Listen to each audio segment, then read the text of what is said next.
Away with 3:14 to go. Fishy behind the screen from Tiedemann. Kevin goes. Tiedemann layup. Fire!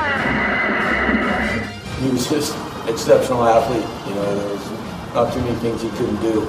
He could play all the sports. In fact, everybody thinks of him as a basketball and baseball player, but we had this flag football team in 6th grade that went undefeated. And the thing about Steve was he was always a winner. I don't remember the time where I realized he was a legend around here. I didn't really know any different. He was always my dad, and he brought us around. I think I really started to understand when I started meeting people, and they'd always talk about how good my dad was. But there wasn't anything he couldn't do. And, you know, at 6'1 and a half, he could jump, you know, reverse dunk, you know, tomahawk dunk, and rebound. Some games he'd get 25 rebounds in a game, and you don't hear that too much anymore.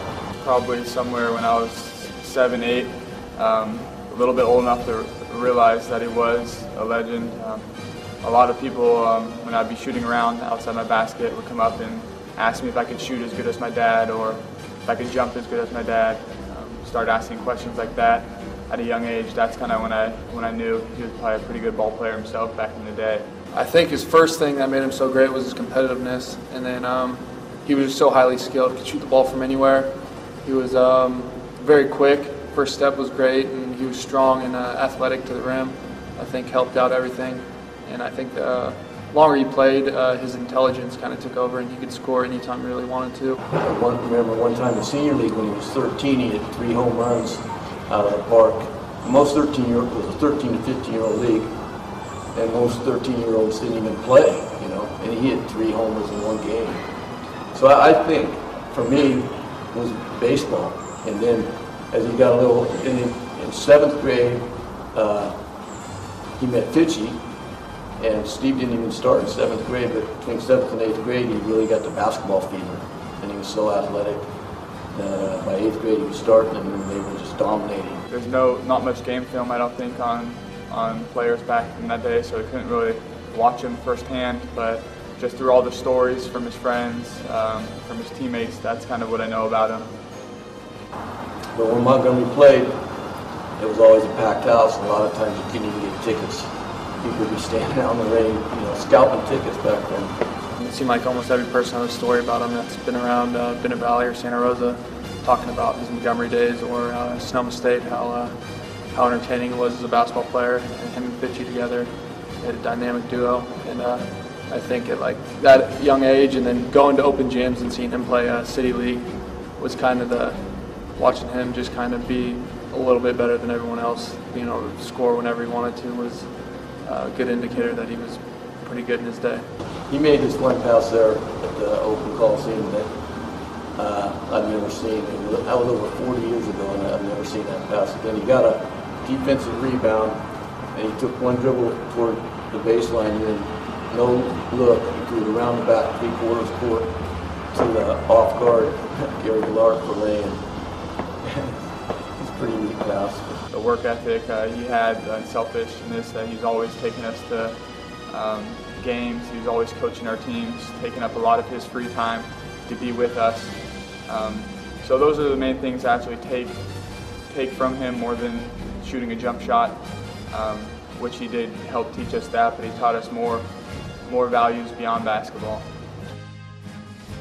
Now it's up to Steve Tiedemann. And you know, Mike, Tiedemann's been the clutch player all year long. There was pressure on him with 15 seconds on the clock, knowing he's got a bury two. Tiedemann makes it! The Vikings have won 63 to 59.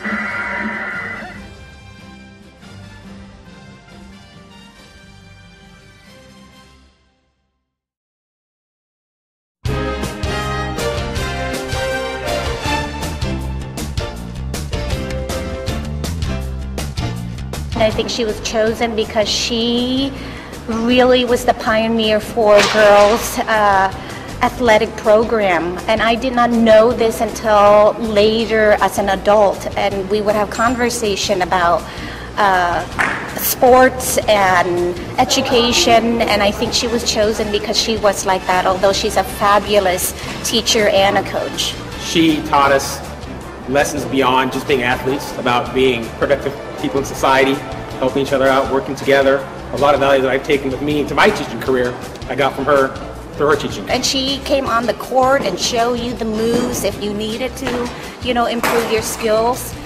And so all those things matters. It was kind of nice because she broke down that wall between coach and athlete. She actually was, in some cases, your peer out there teaching you different things, helping you learn the game, as opposed to just sitting there and verbally saying, do this and do this and do this. She actually backed up the word with her actions. That was something we all really enjoyed seeing her out there too.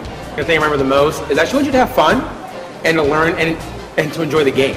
If that wasn't happening, she'd kind of pull you aside and say, hey, what's going on? It doesn't look like you're having fun. Is something not working for you today? And then she'd just, calm you down a little bit, relax you and say, look, have fun. When you're having fun, it's going to be a fun, easy game for you, and you get the most out of it. That's the one thing she should always make practice fun. Tried to make sure to get our scores in the paper. And she, one year, brought this Press Democrat in, and the TV station came in, and some of us kids going to the NCS tournament and things like that. So she really kind of, even though it's like it was like the backyard badminton game, she said, no, you guys are, you're out there, you're athletes. You do just like the football players and basketball players. And that made it fun for us too. She was just really dedicated, and not only does she care for you as an athlete, but she cares about you as a person and your situation and how you're doing as a student in your classes, making sure everyone had a fair share of moving forward in your skills and your practice, and how much you get to play. And at the end of the season, we would have a banquet. And what I remember the most is she would go out of her way, buy little gifts for us, wrap it in newspaper, and we would get that every single season. And that's what I remember most, because she makes us feel so special at the end of it all. And she always made sure that the girls' athletics here at the high school was known. So whether it was volleyball, basketball, even badminton, the girls' team for badminton, she always made sure the girls actually were out there just as much as the boys. I think when you put people in the Hall of Fame, you want people that represent a positive voice, a positive picture for your high school community, and she did that a great deal. I mean, wherever we went, people knew her. But they always said positive things about her. I never heard anyone ever say anything negative about her. And I've been coaching since '87 up until now, and I've run to people in the Sacramento area and all throughout the area that know Miss Sue Young. Everything's been positive about her. So, and I think that's what you do. You have positive role models within your Hall of Fame. Congratulations, Marie, on your induction to the Hall of Fame. I enjoyed coaching against you in badminton for all those many seasons. You always had great respect for your players, both as athletes and individuals. Beyond coaching and the many championships you achieved, you also taught them life lessons. The world is a better place because of you, Marie. Congratulations again on this well-deserved honor.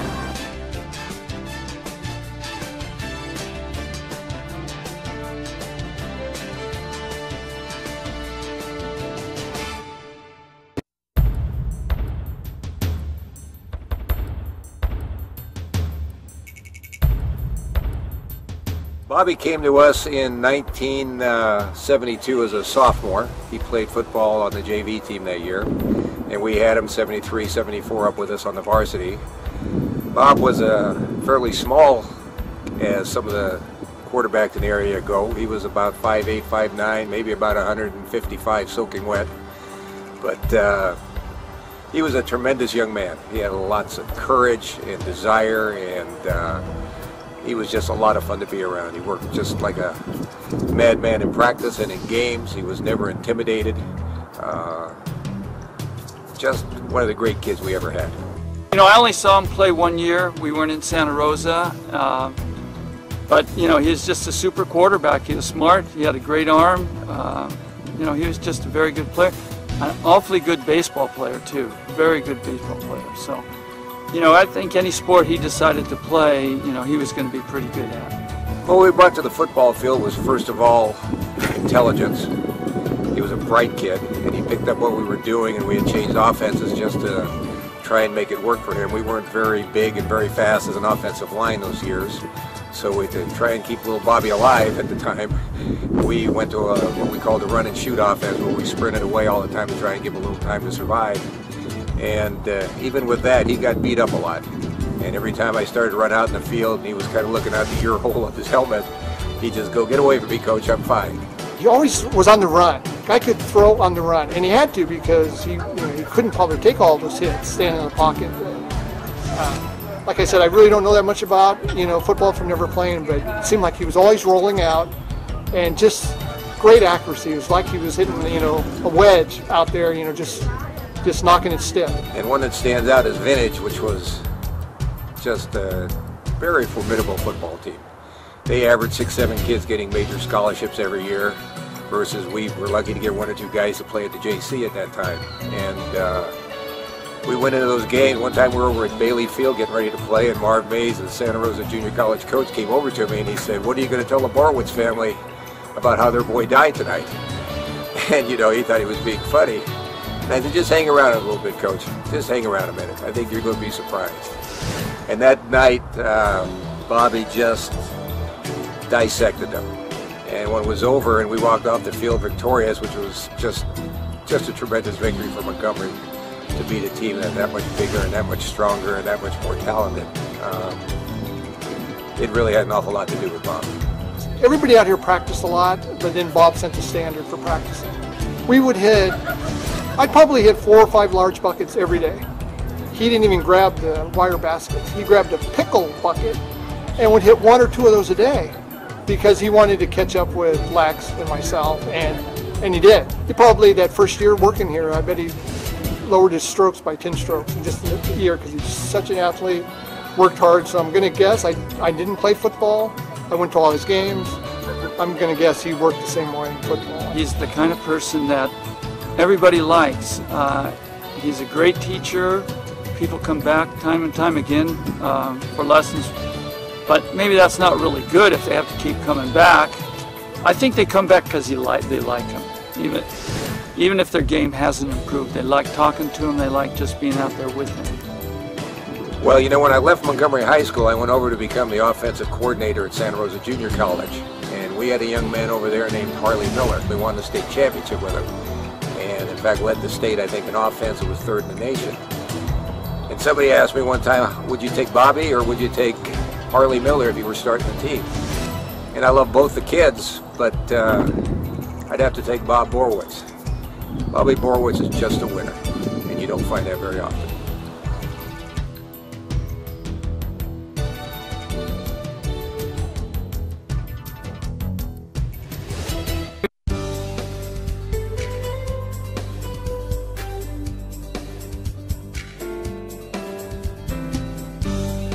When I think of Sarah, I don't only think so much of her athletic ability as I do her character.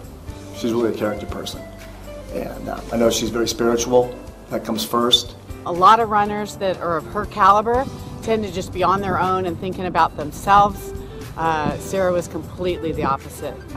Their senior year, when the team kind of came out of the blue and won the state meet for cross country, I would say most of that not only had to do with Sarah's running ability and winning the race, but also her ability to motivate those girls and get them focused on, doing what they didn't think they could do. She elevated her peers, and eventually she would elevate her community. Absolutely no doubt. Hardworking, every practice, she would practice as if it were her last practice. She'd always do the extra. There was a runner by the name of Lindsey Johnson who was ranked 27th in the United States in her age group. And she was in 8th grade, and Sarah was in 7th grade. And didn't say anything, but I knew how good Lindsey was. And we were at Comstock, and they were probably about 1.5 miles into the race, and they were going back and forth. It was just this great battle. And they came up along this embankment, and Lindsey managed to take, it wasn't a shortcut, she wasn't being dishonest or anything, but she had a little shortcut, so she had an angle that put her maybe, I'd say maybe 20 yards ahead of Sarah, which is a lot. And at that point, I was outraged. I said, "Oh, they should have marked the course better." That's what I was thinking. And then Sarah just dug in, and it was the last 100 meters. And she beat Lindsey by about 20 yards. And so when I realized that she just defeated someone ranked 27th in the United States, under those circumstances, then I knew. Without a doubt, Foot Locker Nationals. I didn't get to go back there and be with her, but just following it online and then seeing the race afterwards, she just ran perfect. Exactly according to the game plan we kind of put out there. She was very patient. I mean, I don't know of any runner that could be in last place at the mile and come back to win it like that. I still watch it today and get shivers. It's just remarkable, the race that she ran. I've been keeping track of her since she left. It was great to see her be so successful at Stanford. You know, a lot of runners of her caliber, when they get with other runners of that caliber, they kind of overtrain or burn out and don't really compete to their ability. And Sarah actually, I think, went above and beyond what most people probably expected her to do. So there may be athletes who have reached great athletic goals, but as far as contributing now to world hunger, she's just someone we could all look at and admire. Really, that's what it comes down to. That's the difference. I think because she was so well-rounded. You know, if you look at her grades, I don't even know what her grade point average was, but I know it was over 4.0. She just was helpful. She was an integral part of the whole school.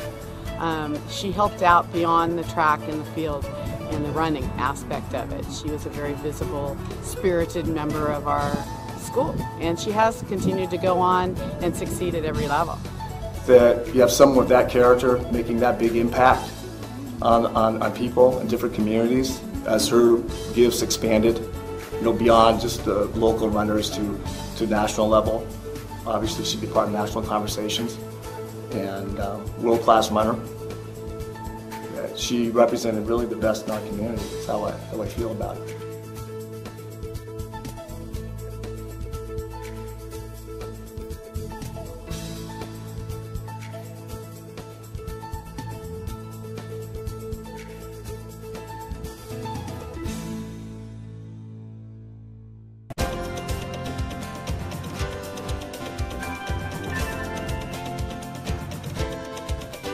The first time that I even heard about Christina Bell was when I was about 9 or 10, playing the B leagues with the Annadel, and everyone was anticipating this game. We were going to meet Christina Bell and we were going to play against her for the first time. And I think even the parents were afraid. We as the players were afraid. As Christina's dad, I'm very proud of her and what she has accomplished. As her coach, 3 years at Montgomery, the selection by the school was absolutely well deserved. She was the best player in the area. She was always in the center, directing the field, as if she was the point guard of you know, the soccer field. And in basketball, she was a point guard as well. We played basketball together, and she ran the show there too. Her soccer skills transitioned over very well to basketball. A lot of the same principles apply in basketball that do in soccer. On the varsity team, she developed into a very strong basketball player. She was a point guard with very good ball control skills, excellent passing ability, and a very good shot. She was a natural midfielder, I think, in a lot of ways, loved to distribute the ball, and did an excellent job of just being unselfish with the ball, seeing the potential of things as they were unfolding, and then choosing and making decisions. So very good, quick thinking on the field, on the ball. She learned all the different positions, which gave us a tremendous advantage. Depending upon the situation, we could either move it forward or back, and develop strategies around that. If she wasn't scoring goals herself, she was making other people around her better, and you know, assisting other players in their game. Her sense of the game, I mean, her understanding was so far beyond those around her. She had that determination and drive from a young age that she just kept incorporating into the different levels of play throughout her growth up into high school and beyond. After Montgomery, she went and played 2 years at Sonoma State. She also had the opportunity then to move on to Fresno State, her final 2 years of collegiate competition. She won the Stan Bates Award there, which was the first time that a Fresno State athlete had ever won such an honor. As a not only athlete but also scholar athlete. She was selected by the Bay Area Cyber Rays at the time, since changed to San Jose Cyber Rays. Again, joining up with Brandy Chastain and Keisha Bean and Tish Venturini and a variety of others, Cici from Brazil and Katja from Brazil, Julie Murray from Australia. So it brought in these international flavors, and they combined to be very, very competitive, and ended up winning the inaugural league championship. She was just born with this innate, raw, natural talent and athleticism and skill set that was beyond, you know, anyone around this area. And so I'm not surprised to see her just take it and as an adult be, you know, as successful of an athlete. So if anybody's going to be inducted into the Hall of Fame, it's Christina Bell. She was the best in this area for many, many years. What some people may not know about Christina is that over the years since her graduation, she's come back frequently to help with the Montgomery programs, specifically in basketball and in soccer. And she continues to stay in touch and do that today.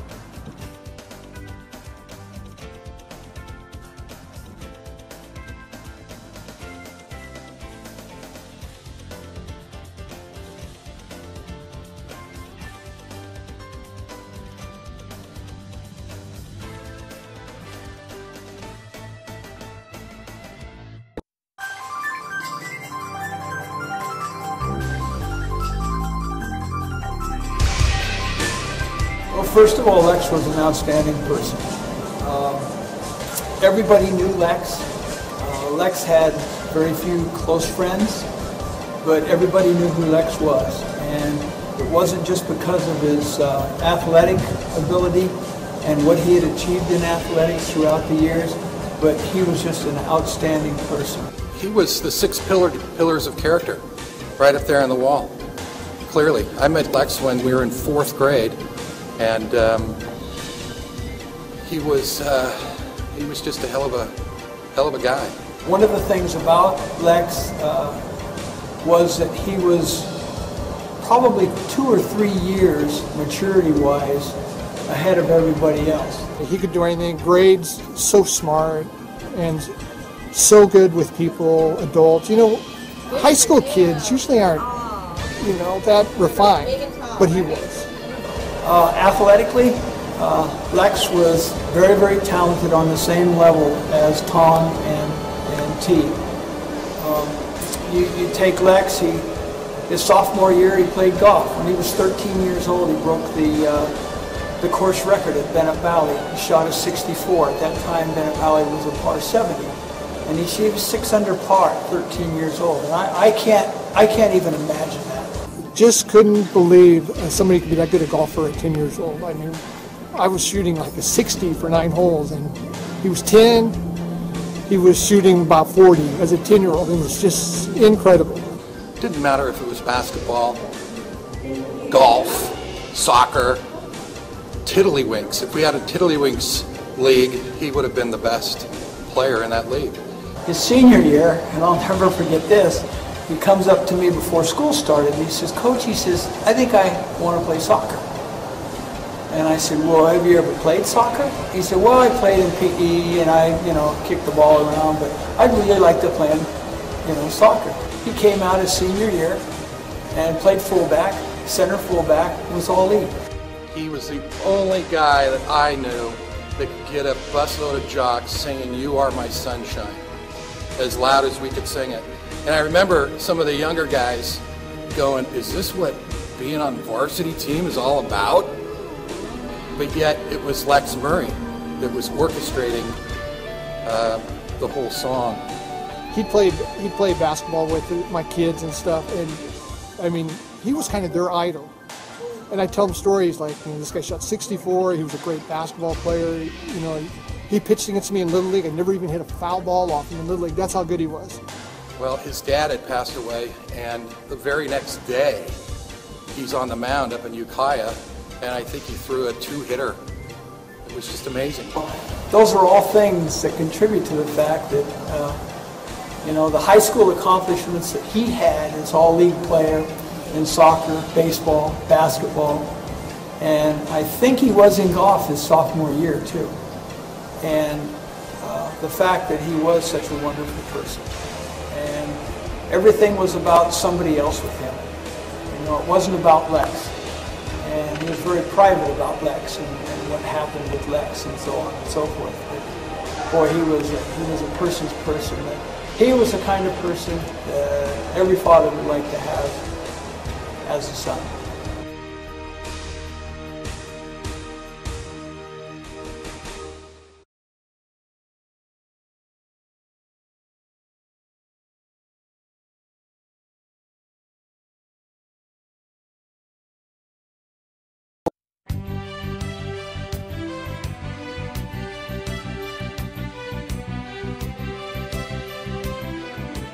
Russ is somebody that I really looked up to as far as his coaching. When I think back to Russ, he was one of those people that coached soccer, basketball, I think he coached football for a little bit, and baseball. So he was coaching a lot of different sports. And to me, I thought that was truly amazing. I think he's sort of like the foundation.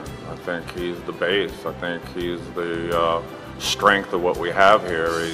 He taught me so many different things as a young coach, the right way to do things. And I think I try to do it the right way, and I learned that from Russ. The first thing that comes to mind for me with him is just his honesty, and he literally did not place winning high on the priority list. He obviously wanted to win. He does not like to lose, but there were probably 10 other things that were more important to him than winning that game. Russ taught me that you can really teach life lessons through sports. When I finished playing, I came back, I was a very competitive person, and Russ taught me that winning isn't always the most important thing. I know with soccer that I played soccer way before he ever thought about coaching it. He literally read books. I know he tells people that, but he just read books on soccer, and it didn't take him long to realize that soccer and basketball are exactly the same sport. So he got comfortable in teaching soccer because he knew so much about basketball. Well, actually, I did not know that he was not a soccer guy because I moved up to Santa Rosa in the summer of going into my sophomore year. My experience after 3 years was probably the best experience I've ever had with the coach because he blended knowing the sport with life experiences and life learning. Russ always believed in me. And in the early years in the 80s, we weren't very successful on the court as far as wins. Russ basically kept my job for me. If it wasn't for Russ, I would be not coaching at Montgomery right now. Coming back here was a very easy choice. I was Russ's assistant for 6 years, and it was probably the 6 most fun years of my life because once you get to know Russ on a personal level, if you know Russ, there's going to be a lot of practical jokes. He's going to be playing tricks on you. A lot of fun times of just hanging out at his house after a ball game. He had respect of, I would say, 100% of the people that he came into contact with, whether it was a freshman biology student or a senior baseball player or a sophomore soccer player. He just has that respect, and he cared about you. The old coach was Len Wilkins, a really good coach, and one practice I think it came about where Teat actually said something like, "Well, this is the way Wilkins did it," and Russ had a very quick, fiery response to that. Obviously, my dad deserves tons of credit, but what some people know, but most people don't, is that my mom is probably just as deserving to be in this Hall of Fame as him, and he would be the first one to tell you that. So, I think it's important that that we thank Mr. Petrick and Russ for all that he's given the community, because there's not too many coaches left like him, and he really had an effect on, like I said, many players at Montgomery and in the county, and particularly the group of players that we had in the early 80s. He had a huge impact on our lives, and a lot of them are successful today because of the experiences we've had with Russ. So, thank you. Thousands of people have told me how much of a difference my dad made in their life. So I couldn't be more proud. I mean, to me, he's the greatest guy in the world. I mean, literally the greatest guy in the world.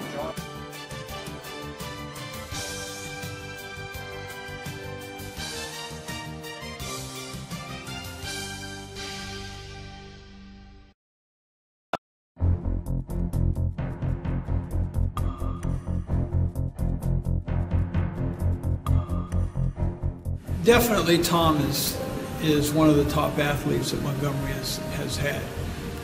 If he'd have been a football player, he'd have been a great quarterback. I had heard about Tom Fitchie and Steve Tiedemann when I came down for my interview the spring before. And I was really looking forward to meeting these guys because I had heard so much about them. And they turned out, both of them, to be everything that everybody said. Well, I can remember him as a 7th grader. He was on my team. One thing about Tom, more than his athletic ability, he was always kind and appreciative of everything you did for him, and he was always good to his classmates and his fellow players. Well, I first met him here at Slater, playing for Coach Bart in 7th grade, and I can remember playing village school all the time from 6 to 9 every night in the summer, and there was a high school group and a junior high group. And we were in the junior high group when we started out, and we idolized all the high school guys. And we died being the high school game, but once in a while they'd call us over because they wouldn't have enough guys. And we'd be junior high and we'd get to play with them. Oh, I can remember our games at Santa Rosa Junior High, where they were good games. They were our rivals at that time, and they were all the games they played were really fairly close and good. They had good teams, and of course we won both of them all those, that year in the 9th grade. High school, if they had a 3-pointer, he was shooting 4-pointers because he had unbelievable range. He would probably still hold scoring records if they had the 3-point line when he was playing. I mean, he was an excellent outside shooter. He actually went on his first freshman year to college on a baseball scholarship to Reno and played for Jackie Jensen, and he could really throw. I mean, I thought maybe his career might be later on in his life might be in baseball. He's one of the best sophomore pitchers at the varsity level that I think I've seen around this area in the almost 5 years that I've been here. One of my most memorable things is we won 3 championships at Montgomery back to back to back, and very seldom lost a home game.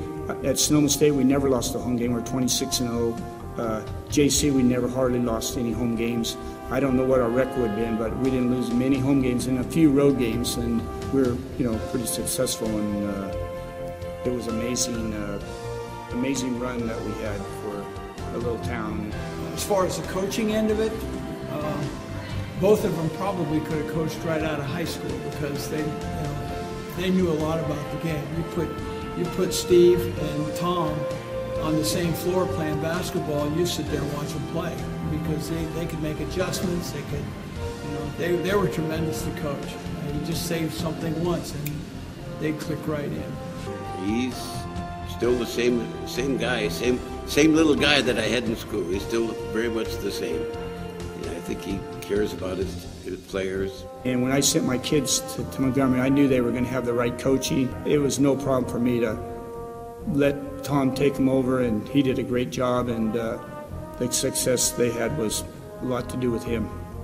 When he was varsity coach, I coached JV with him, and that was one of the greatest things in my life was the fact that, here is a young man that played for me in high school, and all of a sudden, here, he's the head coach, and I coached him as a varsity player his senior year. And that was a pretty exciting experience for me.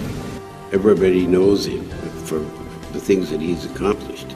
And he's been a part of Montgomery. He is, when you speak of Montgomery, you think of him right away as one of the stalwarts of Montgomery. Is that a Viking or what? Being there all these years, it's amazing. And his heart, I know, is totally Viking. And he is one guy that definitely belongs in there first. I mean, it's incredible what he did for Montgomery.